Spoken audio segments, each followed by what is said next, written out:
Bon, là, on va monter encore d'un cran avec le 1, 8.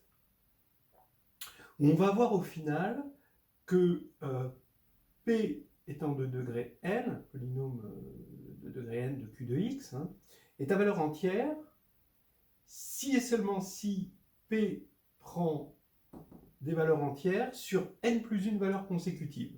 On l'avait vu pour de 0 à n, mais là, ça va être juste n plus une valeur consécutive. C'est assez joli. Allons-y. Donc, pour l'instant, le 8a, on a k de 0 à n, un entier allant de 0 à n. Et on avait les polynômes interpolateurs de Lagrange, LKn de x, qui ont été déjà définis. Hein. Donc ce sont des polynômes de degré n qui valent pour k donné 1 sur k et 0 sur les autres. Ils sont uniques. Là, il faut montrer que Lkn de x égale moins 1 puissance n moins k, hk de x, hn moins k de x moins k moins 1. On peut le montrer par plusieurs méthodes, ne serait-ce que l'unicité de Lkn vérifiant de degré n et vérifiant ce que je viens de vous dire. Ça, on peut le faire sur le membre de droite et c'est facile. Bon, je le fais, voilà, j'étais parti pour le faire autrement. Bon, après, je me suis dit, tiens, j'aurais pu le faire. Voilà, mais quand j'ai écrit, j'ai pensé à ça. Alors, racine avec multiplicité, le membre de gauche, quelles sont les racines? Ici, il est de degré n, et il a n racines simples. C'est de 0 à n, mais pas k. D'accord. Voilà. Et c'est une multiplicité 1. Donc ça fait bien n racines, et c'est simple. Le membre de droite, on voit que le premier, c'est de 0 à k-1. Donc déjà, là, on a les k premières ici. Hein, et maintenant, les racines de lui sont les racines de hn-k plus k plus 1. Donc je vais faire 0 plus k plus 1, 1 plus k plus 1, jusqu'à n-k moins 1 plus k plus 1. C'est-à-dire de k plus 1, les entiers, de k plus 1 jusqu'à n. Et on voit que c'est des racines simples, et donc au niveau des racines, c'est même multiplicité, même racine, et le bon nom en plus. Voilà. Puisqu'on a sauté k, exactement ce qu'il fallait faire. Coefficient dominant. Maintenant, le coefficient dominant, le membre de gauche, quand on fait le calcul, c'est 1 sur le produit de i égale 0 à n pour i différent de k moins i.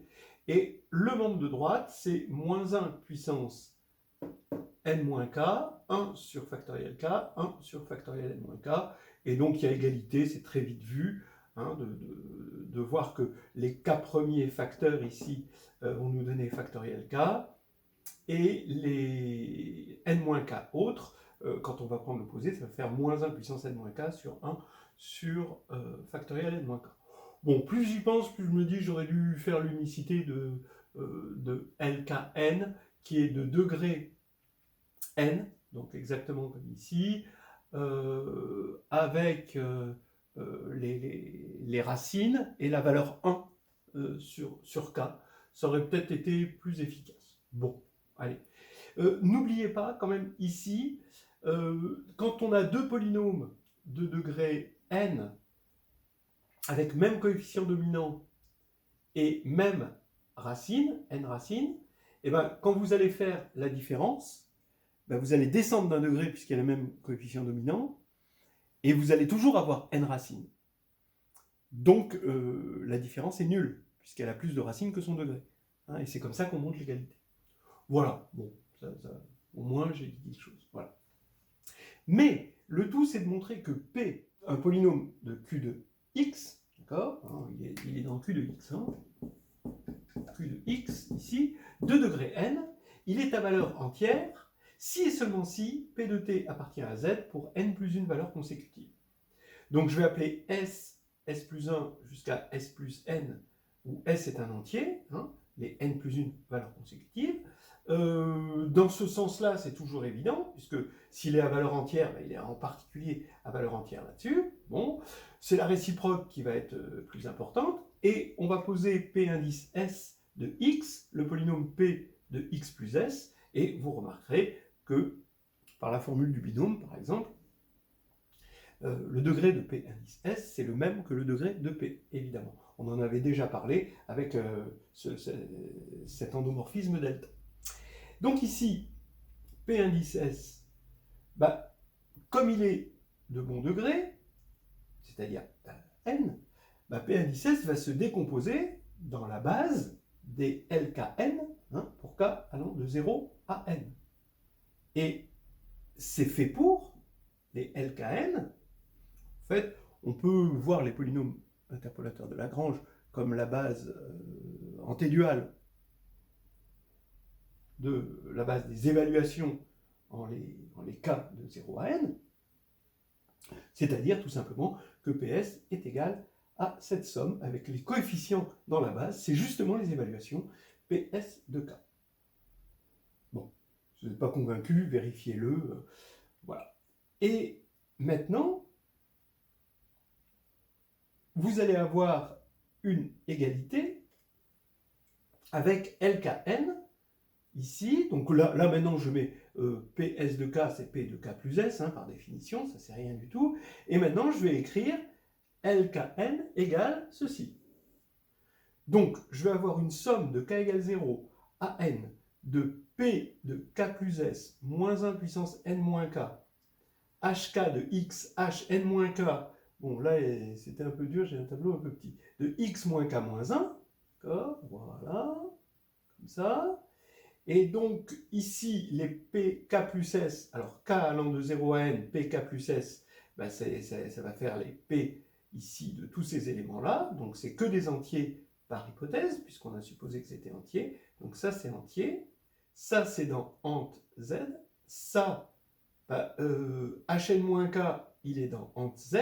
Donc, quand on décale Hn-K, ça reste dans ent Z. Donc, ça, comme ent Z est un anneau, d'accord, on fait le produit, ça reste, le produit est dans ent Z, on fait une combinaison Z linéaire de ent Z, donc PS est dans ent Z. Comme PS est dans ent Z, et ben, de la même manière, P est dans ent Z. Voilà. D'accord, puisque PS a que des valeurs dans Z, bah ici, P aussi finalement, parce que la translation plus S envoie Z sur Z. Voilà. Donc voilà le petit truc. Hein. C'est assez joli d'utiliser ça. Alors, le 9, j'ai pas vu tout à fait là où le concepteur voulait en venir. En fait, il demandait A, B et C, et en fait, j'ai fait A parce que, bon, c'est facile, mais je ne me suis pas servi de A pour trouver B, et j'ai fait C et j'ai impliqué B. Bon, après, ça demanderait de réfléchir un petit peu pour voir là où il voulait en venir, mais je trouvais tellement plus naturel de faire C d'abord que bon, voilà. Alors, bon, A, ça mange pas de pain, hein, ça c'est juste cette formule, donc on prend somme de I égale 0 à L de moins 1 puissance I parmi L, bah, L strictement positif, attention, bah, ça fait 0, bah oui, puisque c'est 1 moins 1 puissance L, c'est le binôme de Newton, et que L est un entier strictement positif. Voilà. Bon, maintenant je vais faire B et C en vrac. Delta de P, je calcule, je pars de P, un polynôme de Q de X, qui se décompose en BKHK, et qui est de degré n. Hein, d'accord, donc on va aller de 0 à n. Maintenant, delta de P, bah, comme delta est linéaire, ça on l'a vu, ça fait somme de K égale 0 à n de BK delta HK. Comme delta HK c'est HK-1, ça on l'a vu aussi. Ça fait somme, alors ça fait HK-1, sauf pour H0, ou pour H0 ça fait 0. Hein, ça on l'avait vu dans les exercices, quand on a vu que c'était nilpotent, tout ça.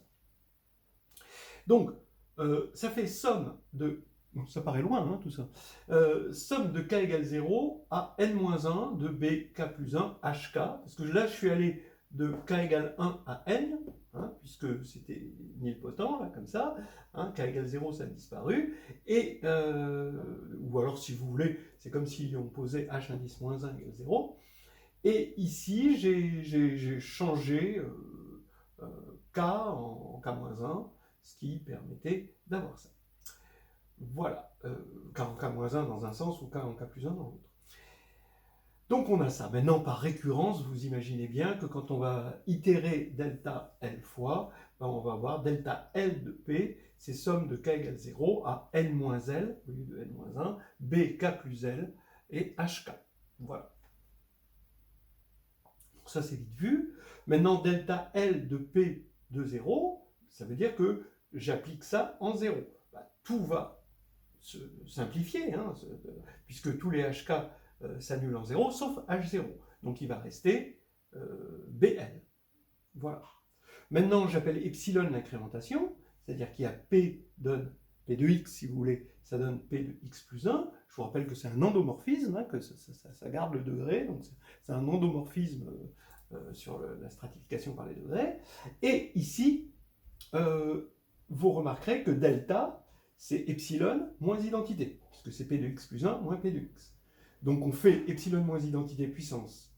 Bon, là j'ai remplacé L par K, parce qu'il y avait une confusion dans les notations du problème entre le K ici et le K qu'on demande, donc bon, on est obligé de le faire. Donc ici je prends L égale K, donc ici je mets K et je remplace delta par epsilon moins I.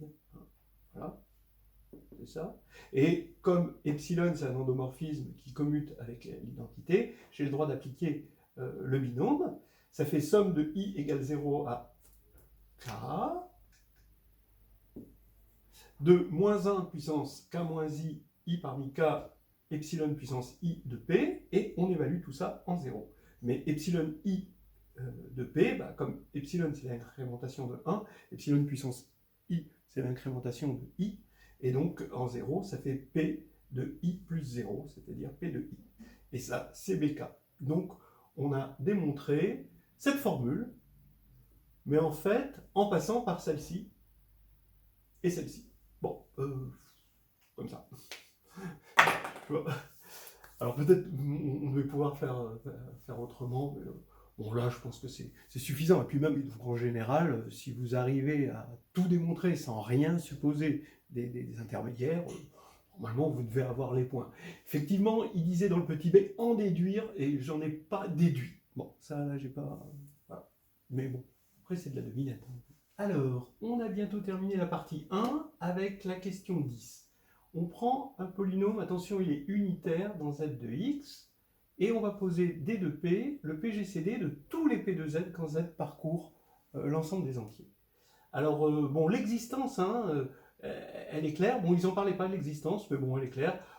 Il faut bien voir que on regarde l'idéal engendré par tous ces P de Z, bon bah ça existe, c'est le plus petit idéal qui les contient, bon bah forcément il existe, et ici il va y avoir un générateur, puisque Z est principal, et donc ce générateur unique positif, c'est ce D de P. Bon, alors, on regarde D de x5 moins x. Comme 1 donne 2, on se doute bien que D de P va diviser, puisque c'est un diviseur avant tout, 2. Maintenant, on va montrer que c'est égal à 2. Donc, il faut montrer que 2 divise D de P. Donc, il divise tous les A puissance 5 plus A quand A parcourt Z. Donc, je regarde A puissance 5 plus A bar dans Z sur 2Z. C'est A bar 5 plus A bar. Mais on sait que dans Z sur 2Z, A2, il vaut A. Donc par un petit jeu, vous voyez que A2, ça vaut A, donc A4, ça vaut A2, qui vaut A, et on multiplie par A encore, ça fait A2 qui vaut A. Donc A5 vaut A, et ça fait A plus A. Mais A plus A, ça fait 2A, et donc ça fait 0 dans Z sur 2Z. Ce qui veut dire que 2 divise bien A5 plus A, donc pour tout A, donc 2 divise ici, et on a égalité hein, par un encadrement, et D de P est égal à dP, des 2P, je crois que c'est des 2P, est égal à 2. Voilà. Maintenant, petit b, il faut montrer que D de P divise factoriel L. P sur D de P, c'est un polynôme dans Q de x, puisque P est dans Z de x, et qui a que des valeurs entières, puisque D de P va diviser tous les P de Z. Donc il est dans ent de z, donc il peut se décomposer avec des coefficients entiers dans la base des hk. Maintenant je regarde le terme de plus haut degré, comme p est unitaire, c'est 1 sur d de p, et à droite, c'est bn sur factoriel n. D'accord ? Bon, parce que hn est le seul polynôme de degré n ici. Donc ici, on va avoir factoriel n sur d de p qui est égal à bn qui est dans z évidemment, puisque ça c'était dans ent de z, ça a été déjà démontré. Donc c'est exactement que d de p divise factoriel n. Maintenant, petit c, trouver p unitaire de degré n où on a l'égalité. C'est-à-dire d de p est égal à factoriel n. Ben oui, prenons p indice n égale x facteur de x-1 jusqu'à x-n plus 1, c'est-à-dire factoriel n fois hn.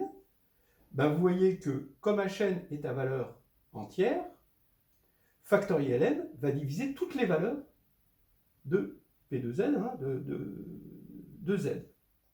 Donc, factoriel n va diviser en particulier le PGCD de toutes ces valeurs-là. Mais d de p divise factoriel n d'après le petit b, donc on a égalité ici pour ce d de p que j'ai appelé Pn. Voilà. Et là, on a terminé la partie 1 et on va passer à la partie 2.